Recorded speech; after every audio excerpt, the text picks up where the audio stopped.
ni cano yacu nanone mukurikira ijoro ntirikorerwa. Ni Emile Nshimiyimana niwe muvugana. Tubibutsa gukanda subscribe ku batari babikora, kugira ngo dukomeze kubana mu biganiro byose dutanga binyuze kuri iyi cano. Ushaka kujya kuri groupe ya WhatsApp ni 07844257. Uri hanze y'u Rwanda ni +25784425257. Nikaze kugira ngo dukomeze dusangire ukuri kw'ijambo ry'Imana. Mubye wowe bite? Nabonye useka. Ariko ntiwatubwiye ku makuru kandi nabonye wishimye. Ushimishijwe n'iki? Nshimishijwe nuko witwa nde? witwa Angelique. Yego Angelique. Mama nde? Mama Pauline. Mama Poli amakuru. Uranezerewe ndabibona. Unezejwe n'iki? Njyewe ubundi ubusanzwe narindi mu buyobe pe. Yego. Ntabwo nari nakamenya bya Kristo neza. Yego. None izi saha muratwigishije ibyo gukiranuka n'ibyo kurimbuka. Ubwo njyewe numvishije yuko uwizeye Kristo Yesu akamuhamya akamwemera ari we mukiranutsi, kandi utamwizeye agakurikiza imirimo ye ibikorwa bye ntabwo akiranutse kuri Yesu. Ubwo rero izi niyo napfa nizeye Kristo Yesu kandi mwemera kuko yapfiriye akambambirwa kubera ibyaha byanjye, njyewe nkabambura ndumva ijuru warijyamo. Isirayeli yose wowe uravuga uti uko byagenda kose ibi impanuka nguyemo biba ari iki? Biba ari urw'ikirago mugani. Igihe waba upfiriye cyose waba ugiye mu ijuru, nta gisibya mbega. Tuzahurirayo rero. Niyo waba wasubije utamusabye imbabazi. Ubwo twizeye yagukubise urushyi. Niwe mutware we.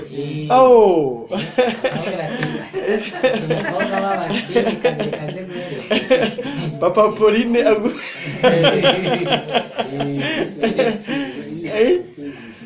nyine twebwe ibyaha byacu byose, njyewe ibyaha byanjye byose Kristo yabyishizeho ama gukiranuka. Rero ibyo nakora byose byaba bibi byaba byiza nyiranutse kuri Kristo Yesu mwemera ko ari we mukiza wanjye wampfiriye, ibyaha byanjye nkabimushiraho akama gukiranuka, naza mu ijuru.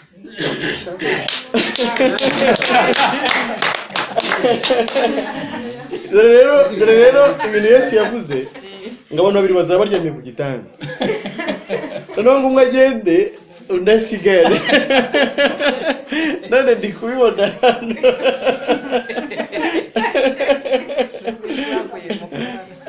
Ariko nk'umwana wumvira koko yagize ikosa akora ashobora gusabana n'umubyeyi akamubwira ati rero hari wakosheje ubutaha ujye ubigenza gutya, sibyo? Ariko nta nubwo Imana twebwe ikiduhana nk'ukubita, ahubwo iduhanisha ijambo ryayo kutugosora, kutugorora gusa nk'abana bayo. Aho umuntu yagenze nabi Imana ikamukosora, ariko ijuru ryo nk'uko bivuze twariheshejwe n'icyo Yesu yagize ute yakoze. Uyu mubyeyi rero uyu niwe nsigaje kumva ngataha. Uratwibwira tubwire nuko umeze. Nitwa Nzeyimana Vestine. Rero nyine naje hano kayisanga hano natangiye kwigisha ndi hano mu ijambo ry'Imana, numva zanyuze numva nanezerewe cyane umutima na none. Buriya hari igihe umuntu agenda nko mu rusengero agiye gusenga mu itorero, wagerayo wenda kwa kundi bavuga ngo bagiye ku meza ngo kwiyeza, ari ukwiyeza cyangwa se kwa padiri, ukagenda mu gihe kwa kapenetensuya ugapfukama imbere ya padiri, ubwo wenda ukavuga ibyaha wakoze.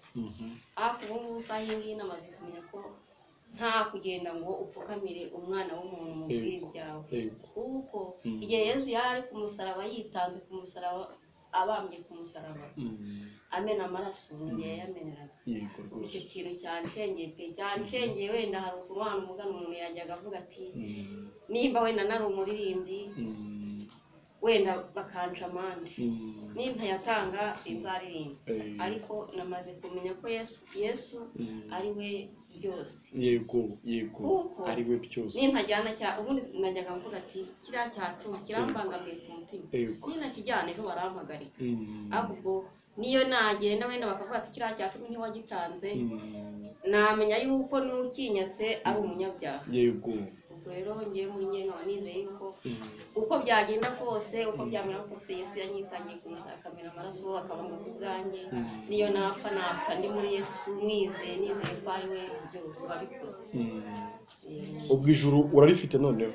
Narifite kuko ubundi hari igihe umuntu agenda akagendera mu kigare waba utatanze icyo cyacumu ukavuga ati yewe ko ntagitanze ndarimbuka wabona abandi wenda bikoreye wa mugani nk'ibyo biseke cyangwa iyo mifuka uvuga ati yewe ati sungiye ko ntacyo mfite nimba uri umukene uvuga ati abandi ko bari kujyana imifuka ngiye nkaba ntayo mfite ubu sindarimbuka cyangwa se ntibarampana kuko bibaho pe hari igihe bava rikaba itegeko hagati mujyane icyacu utaragitanga baramuhagarika niba uri muri korari bakaguhagarika. Yego. Rero nyine nangije kumenya ko Yesu yadupfiriye ku musaraba akatubambirwa ubwo numva niyo napfa icyo cyacu wenda mwene data ncira urubanza ati yatanze icyacu numva ko nakwiringira Yesu ukamwizera mu mutima wanjye numva ko narita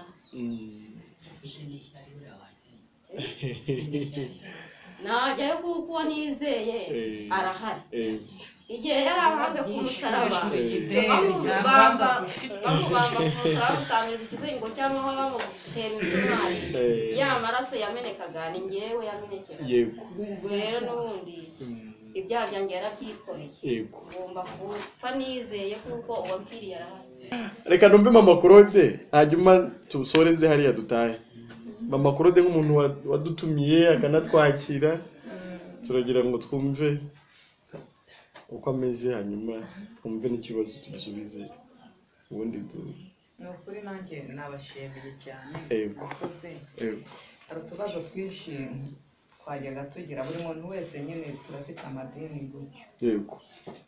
Hari abantu benshi nyine hari utubazo twari tubari mbese twari dufite nk'imitwaro wenda ku rwanjye ruhande hari imitwaro myinshi yarindi ku mugongo nanjye najyaga numva ko umuntu niyo yapfa niyo yagira ubuhe aba arimbutse.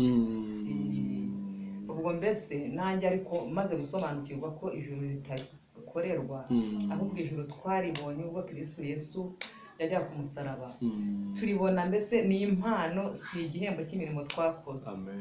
Ubwo rero nanjye ndishimye cyane numvise ndi umuragwa w'ubwami bw'ijuru nta cyiza nakoze. Yego. Ubu rwose pe ndi umuragwa w'ubwami bw'ijuru napfa none napfa ejo ndanezerewe muri njye narabohotse mfite ibyishimo n'umunezero nta kikincira urubanza kuko Yesu byose yarabirangije.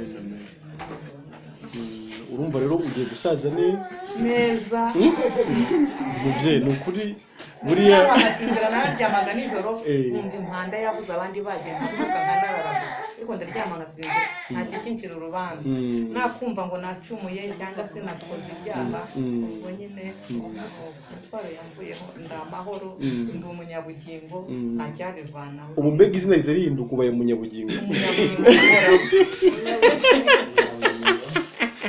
kandi buhoraho iteka ryose si ubw'akanya gatoya napfa rwasanga mu mubiri rwasanga ko ihereza ndi umunyabugingo. Amen. Imana ishimwe cyane. Yesu yaje gutanga ubugingo kugira ngo acungure ubwacu. Ni Eric n'ubundi cyangwa n'uriye? Nishimwe cyane. Nishimwe.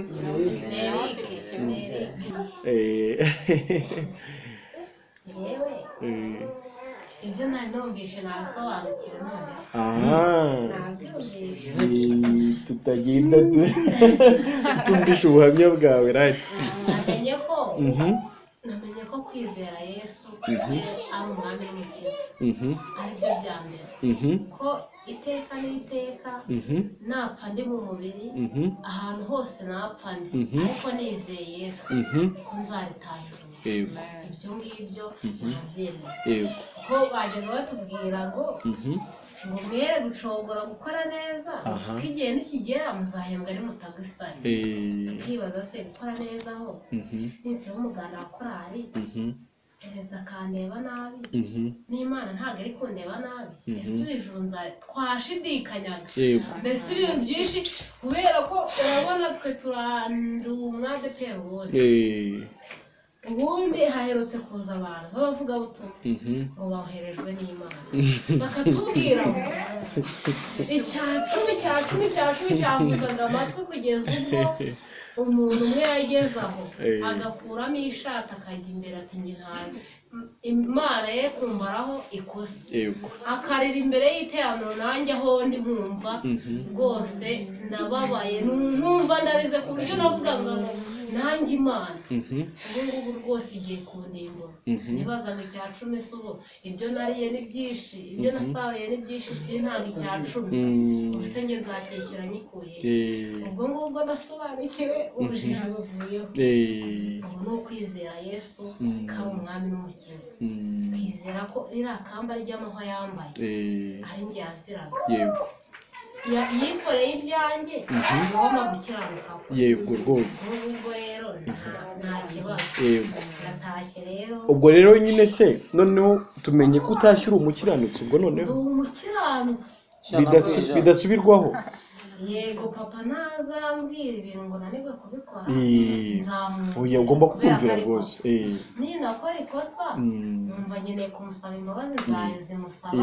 nawe azimpe ariko bitavuze ngo ntazimusabye n'ubundi ntabwo najya mu ijuru nzarijyamo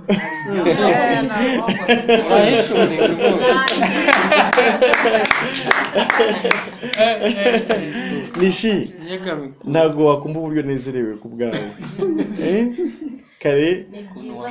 kare wavuze numva ntumashije nyine kugikiza umuntu noneho ngira impungenge ndavuga ntihari ushobora kuba utumvishe igikukiza ariko nshimiye Imana noneho ko umaze impungenge ubuhamya bwawe nyine mbwumvishemo noneho ibyiringiro bidakoze isoni sibyo hari muri byavuze ngo mfite ibyiringiro bifite ubugingo ngo mfite umugabane mu ijuru ubwo rero nawe ubonye ubugingo buhoraho uyu munsi ukaba unezerewe gutya nanjye ndanezerewe dore ikibazo nari mfite rero nararwaye ngeraho kurwara mbese ibintu birayoberana naravuze ngo ngewe ni neza imyaka nahinze Imana niguhisha imvura ikera ntararya ntarambara n'urukweto n'umupira nzahita nirukanka mu nzu y'Imana iture none se wa mugani Imana tujya gutura ishimwe yo burya iraryakira ese ko tutayireba ubwo rero urwo rujijo ahubwo Imana yo kabyara yabazanye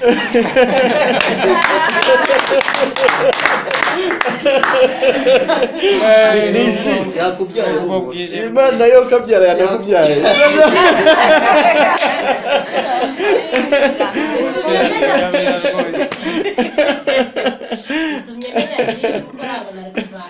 Ego Nishi ibyo twatanze ni ibyo ego Bibiliya ikivuga ngo iminsi yo kujijwa Imana yayirengagije ni ukuri uryama usinzire uryame wizigure uba amahoro nta kibazo ufitanye n'Imana icyari gihari Yesu yaragikemuye niwe wakunze n'Imana ubu uri inshuti y'Imana kubera Yesu wibera amahoro rwose kandi iyo nkuru y'amahoro nawe yisakaze ahandi ni kuri ibyo mvuga tuzakorera ibyaha kugira ngo ubwo buntu oya rwose ntibikabeho iyo nkuru y'amahoro uyisakaze ahandi sibyo biriya ngo numara kumwemera niko muri ibyo yavuze nk'umukiza wawe uhamye mu bandi ibyo yagukoreye usabe n'Imana kugira ngo nabo ibahishurire Yesu ngo bahabwe ubwo buntu wahawe nawe sibyo amahoro y'Imana rero nishimye